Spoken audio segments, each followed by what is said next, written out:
Isang kababayan nating OFW sa bansang Saudi Arabia nagbigay ng babala at paalala sa mga kapwa OFW na nasa parehong bansa.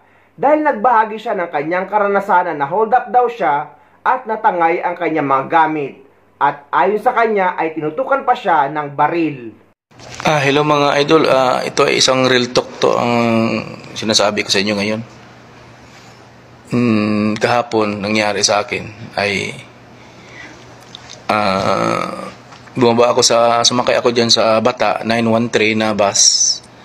913 na bus, so papasok yan papuntang Ulisya.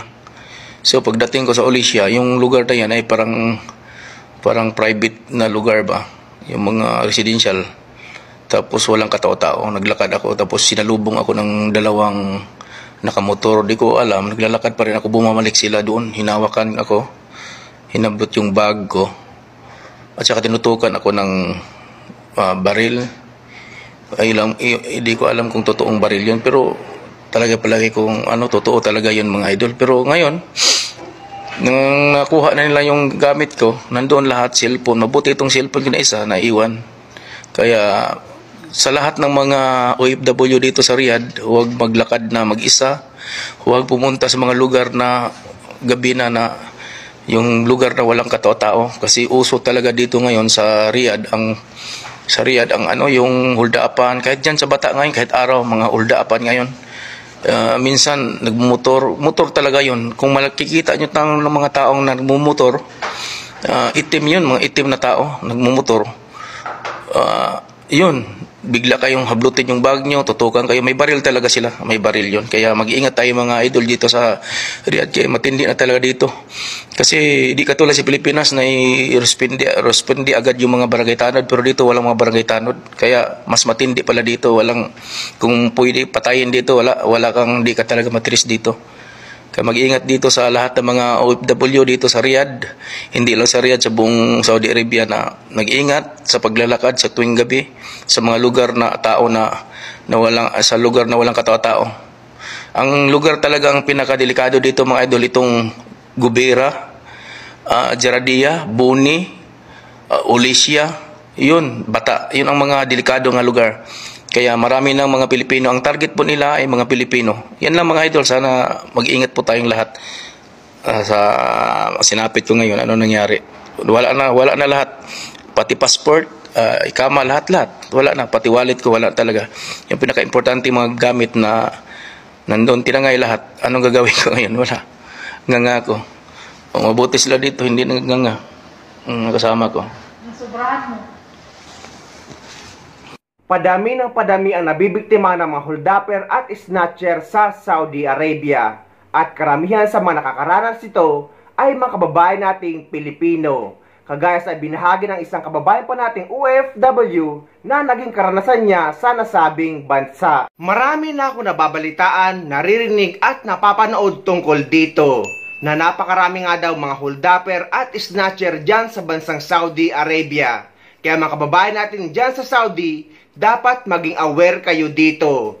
Tulad dito sa naranasan at ibinahagi ng isang kababayan natin. Hi guys, so kakauwi ko lang, grabe. Buti na lang hindi ako pinabayaan ng ama. Hinold up ako.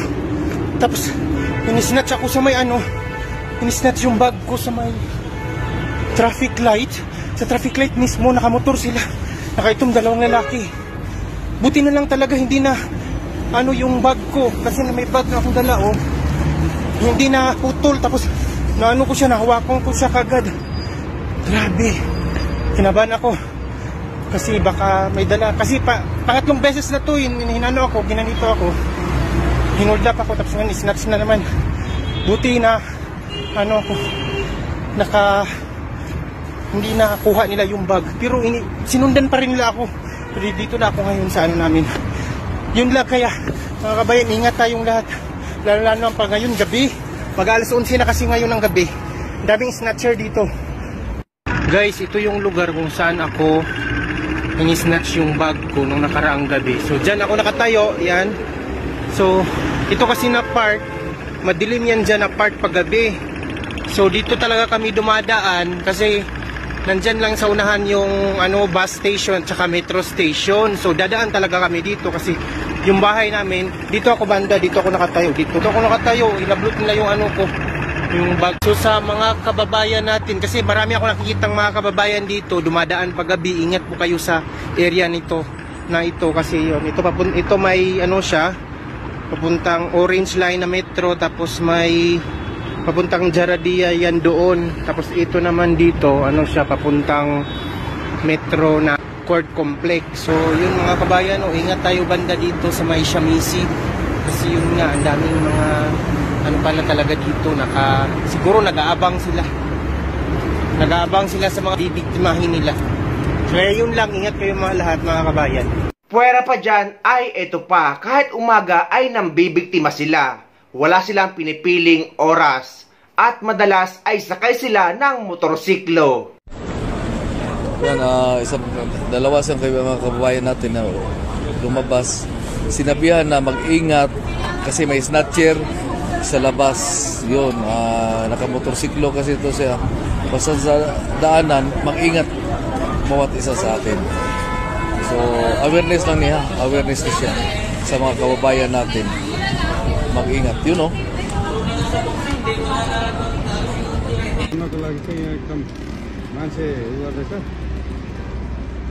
रुट्नको लागि एकदम तयारी अवस्थामा छ। यो बाटोमा जो क्रस गरेर हिँड्छ त्यो मान्छेलाई चाहिँ चोर्नलाई यसरी बसिरहेछ, चोरेर लग्यो।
Ang tanong sa paulit-ulit at sunod-sunod na pangyayaring ganito, bakit hindi sila nahuhuli ng mga pulisya at ng gobyerno dyan sa Saudi Arabia?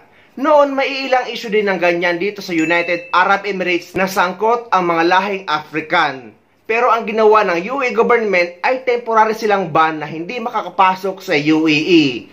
So nadadamay kahit ang matitinong kalahi nila. Kaya natigil ang ganyang issue.